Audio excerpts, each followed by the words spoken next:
ക്ഷേത്രങ്ങളിൽ ഗണഗീതം പാടാൻ പാടില്ല. CPM-ന്റെ തുട്ടൂരമാണ്.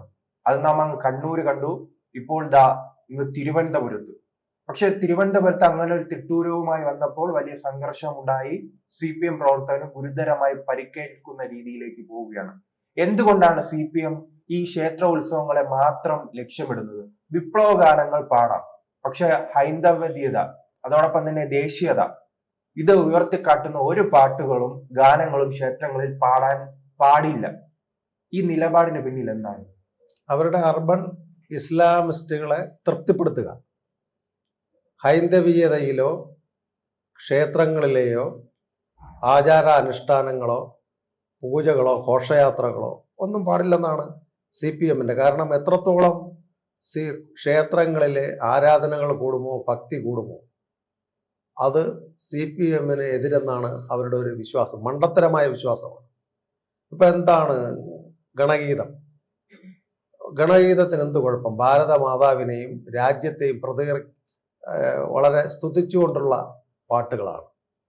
അല്ലാതെ അവരെ പോലെ നഷ്ടപ്പെടുവാൻ കൈവിലങ്ങുകൾ കയ്യിൽ കിട്ടാനുള്ളത് പുതിയ ലോകം എന്നുള്ളതല്ല. ക്ഷേത്രങ്ങളിൽ കേൾക്കുന്ന പുഷ്പനെ അറിയാമോ? അതെ, പുഷ്പനെ അറിയാം. ഇപ്പൊ നമ്മുടെ കൊല്ലത്ത് കടയ്ക്കലിൽ നടന്ന പാട്ട് പുഷ്പനെ അറിയാമോ, നമ്മുടെ പുഷ്പനെ അറിയാമോ എന്നുള്ള പാട്ടാണ്.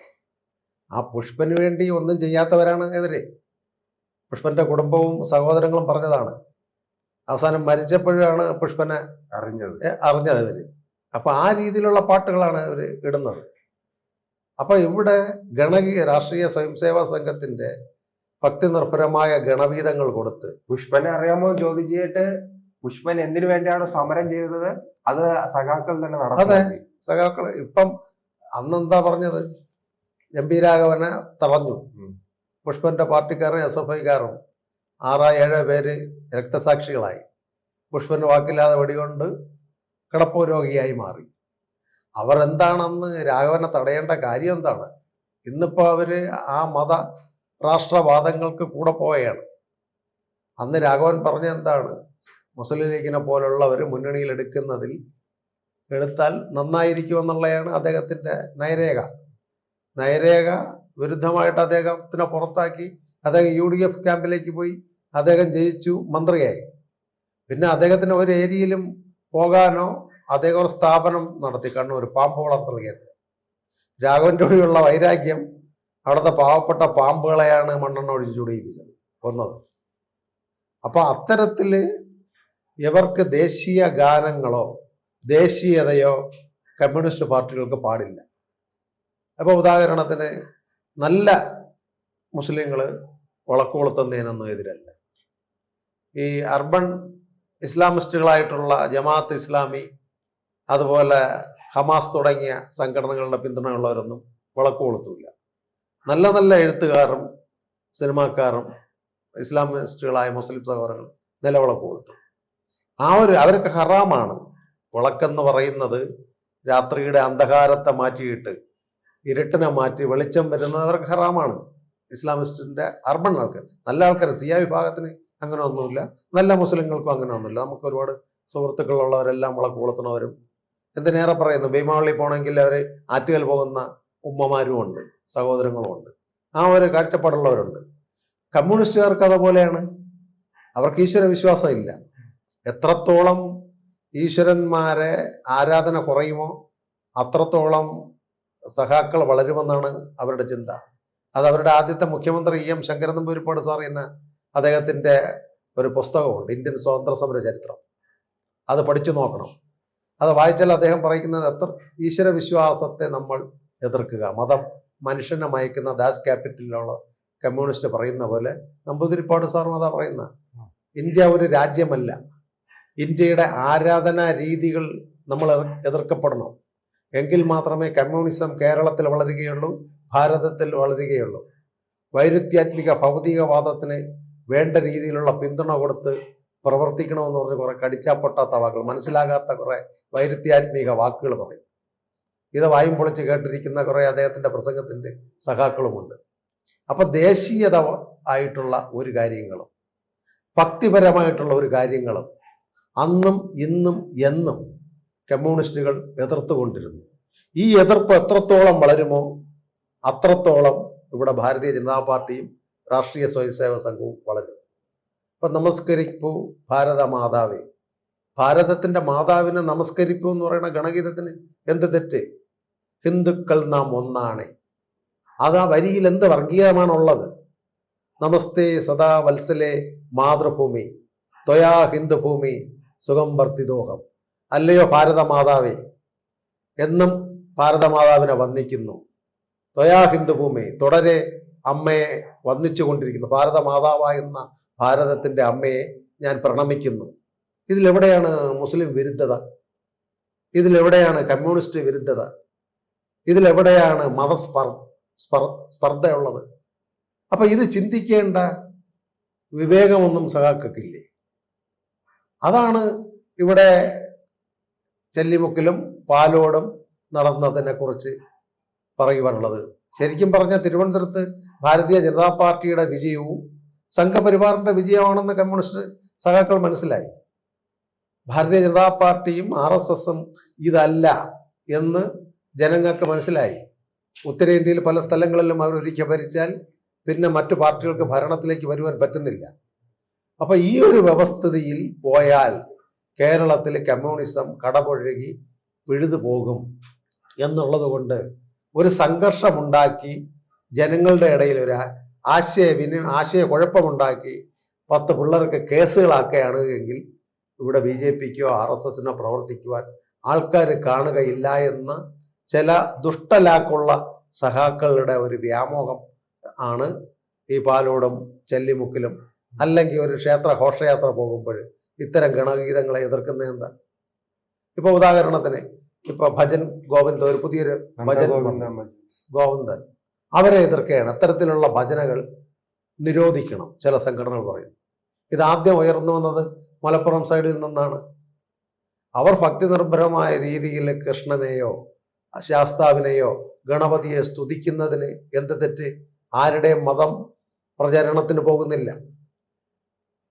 ഹിന്ദുക്കളെ മതവൽക്കരണം ചെയ്യുന്ന പോലെ മുസ്ലിങ്ങളെയോ ക്രിസ്ത്യാനികളെയോ മതവൽക്കരിക്കുവാൻ എന്ന സ്ഥലത്ത് ഈ ഭജന പാടുന്നില്ല.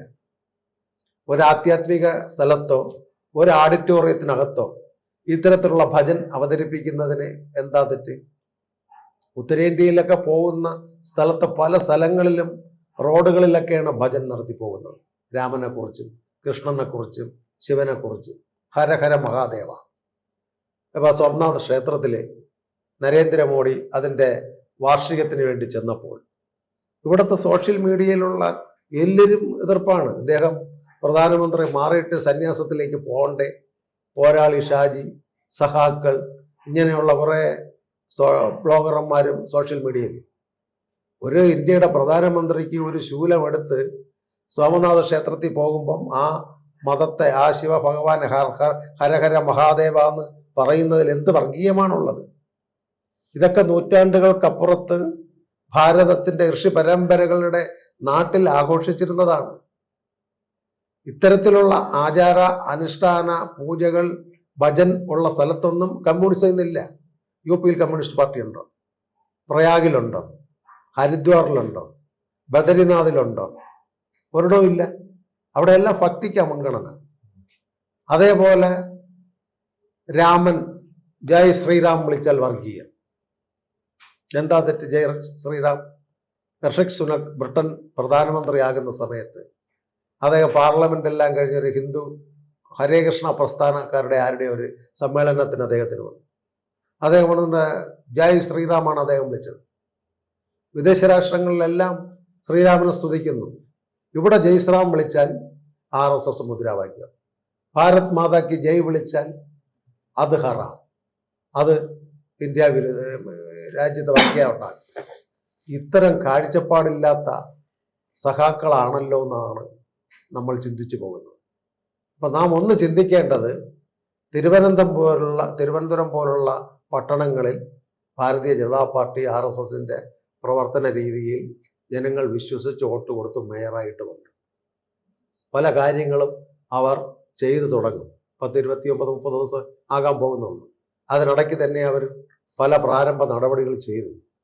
പാലോട് മേഖലകളിലെല്ലാം BJPക്കും RSSനും നല്ല പ്രവർത്തനങ്ങൾ മുൻപന്തിയിലുണ്ട്. അവിടെ ഒരുവിധപ്പെട്ട സഖാക്കളെ പറഞ്ഞു പറ്റിച്ചിരുന്നത് യുവാക്കൾക്ക് ഇന്ന് വിവേകങ്ങൾ വന്നു.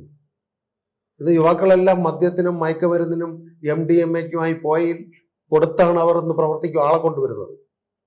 അല്ലാതെ അവർക്ക് നല്ല പ്രവർത്തകർക്ക് പ്രവർത്തിക്കാൻ കിട്ടില്ല. ഇന്നലെ തന്നെ ഏതോ ഒരു സ്ഥലത്ത് DYFIയുടെ ഏരിയയുടെ നേതാവിൻ്റെ വണ്ടിയിൽ പോണ വഴിക്കാണ് ഹൈഡ്രക് കഞ്ചാവ് 2.5 കിലോ 3 കിലോ പിടിച്ചത്. പോലീസ് സ്റ്റേഷനിൽ ഒരു കോൾ വന്നു. അപ്പോൾ SHO സബ് ഇൻസ്പെക്ടറോ കോൾ എടുത്തപ്പോൾ സമ്മേളനത്തിന് സമയമായി, നീ പെട്ടെന്ന് വരുന്നില്ലേ. അപ്പോൾ പോലീസ് വിചാരിച്ചത് അതുവരെ പറഞ്ഞില്ല അത് അവൻ സഖാവാണെന്ന്. അപ്പോൾ ഇത് ഒരു സ്ഥലത്തെ ഏരിയയിലുള്ളത്. അപ്പോൾ കേരളത്തിൻ്റെ ബഹുഭൂരിപക്ഷം സ്ഥലങ്ങളിലും ഇതാണ് അവസ്ഥ. ഇന്ന് പാർട്ടിക്കോ യുവജനങ്ങൾക്കോ SFIക്കോ പ്രവർത്തിക്കണമെങ്കിൽ MDMA വേണം, കഞ്ചാവ് വേണം.